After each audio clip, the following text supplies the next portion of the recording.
Hey guys, it's Jan here. I've been to see Star Wars The Force Awakens and I can tell you right now that it kicks off the new sequel trilogy in super fine form.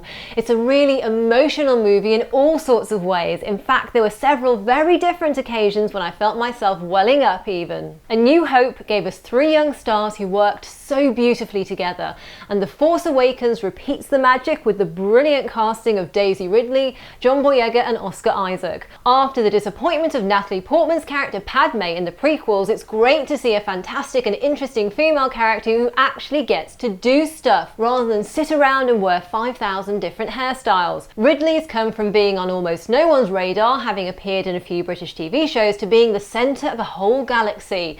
And let me tell you, she is on fine form as Rey, managing to play each scene to its full potential, whether that's big action set pieces, humorous exchanges, or more subdued or tender moments. And the on-screen chemistry is superb between her and John Boyega, who plays Stormtrooper Finn. Boyega burst onto the big screen in the alien invasion action comedy Attack the Block, and followed that up with performances in a number of indie films, including a terrific turn in the Sundance Award winner Imperial Dreams. And he really looks like he's having an absolute blast on The Force Awakens. He's got a real gift for comedy and he has some fabulous scenes with Harrison Ford, but he's also just as good when it's drama, action, or a touch of vulnerability that's called for. Oscar Isaac's been turning in some absolutely stonking performances over the past few years, from the Coen brothers movie Inside Llewyn Davis to the superlative sci-fi flick Ex Machina, and he's definitely on point as X-Wing squadron leader Poe Dameron,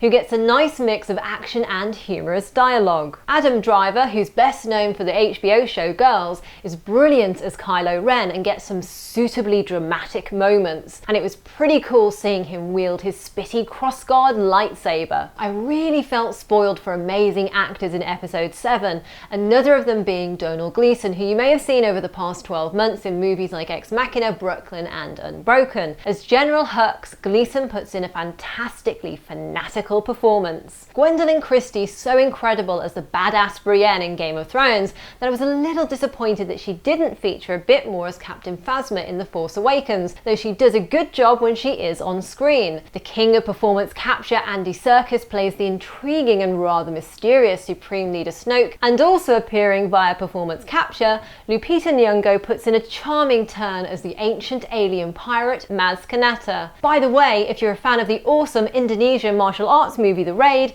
look out for its stars and fight choreographers Iko Uwais and Yayan Ruhian, who get a cool little scene in the movie. And of course, it's so good to see Harrison Ford, Carrie Fisher and Mark Hamill back as Han, Leia and Luke. There are some really heartfelt moments between Han and Leia, and when we first see Ford and Fisher on screen, it feels like their return to the world of Star Wars after all these years gives added meaning and poignancy to the words that Leia and Han say to each other. And of course, Peter Mayhew and Chewie are back too, and what's not to love about that adorable Wookiee? There's some lovely interaction between Chewie and Han, all of which is very reminiscent of some of my favourite moments in the original trilogy. As for the droids, I absolutely loved BB-8. He makes a really wonderful addition to the franchise, and sound designer and mixer Ben Burtt, who's worked on all the Star Wars movies, is on fine form yet again, ensuring that BB-8 is full of personality and makes a lasting impression. It feels like he's the R2-D2 of this new trilogy. As for R2-D2 himself, there's not as much of him as I'd hoped, but when we do see him, it feels like it's worth waiting for. And I can't forget C-3PO, who's as funny as ever, and I just love the way he first appears in the movie. Classic. Also returning to the galaxy far, far away is Oscar-winning composer John Williams, whose music really made the original trilogy, and it's a delight to hear him mix some fine new music with his much-loved original themes. And J.J. Abrams and composer Lin-Manuel Miranda, who created the Broadway musical Hamilton, did really excellent work with the music on the new Cantina-style scene. Talking of J.J. Abrams, he and Lawrence Kasdan, who wrote The Empire Strikes Back and Return of the Jedi, have written a script that's a wonderful mix of action, adventure, humour, heart and nostalgia. There's plenty of Easter eggs and callbacks to the previous films, and I'll be making a video about that, and I'll add the annotation here when it's live. I felt like the movie's 135-minute runtime just flew by. Props to Abrams, Kasdan and the film's editors Mary Ann Brandon and Mary Jo Markey for keeping things rattling along. The only place I would have liked it to have taken a little bit more time was in the cantina scene, as there were so many cool creatures and some of them just whizzed by too quickly, not giving me enough time to properly appreciate the incredible work of Neil Scanlon and his creature effects team. A shout out also goes to cinematographer Dan Mindell and costume designer Michael Kaplan, who've both worked with Abrams on multiple movies, and to makeup department head Amanda Knight and her team, who's no stranger to blockbusters, having worked on all the Harry Potter movies.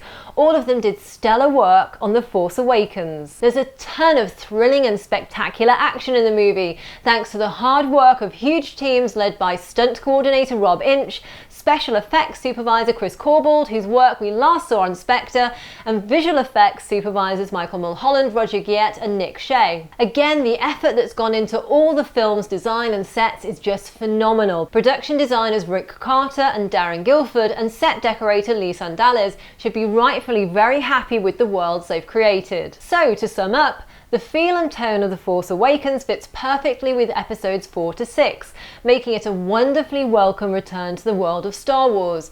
It's full of laughter, emotion, intrigue, action and stunning visuals. Basically, it's a fantastic combination of the old and the new, with a superb cast and top-notch work from the whole crew. Star Wars The Force Awakens gets 5 out of 5 flicks. Now, what are you looking forward to most about The Force Awakens? Or if you've seen it already, what did you think? I'd love to know your experiences.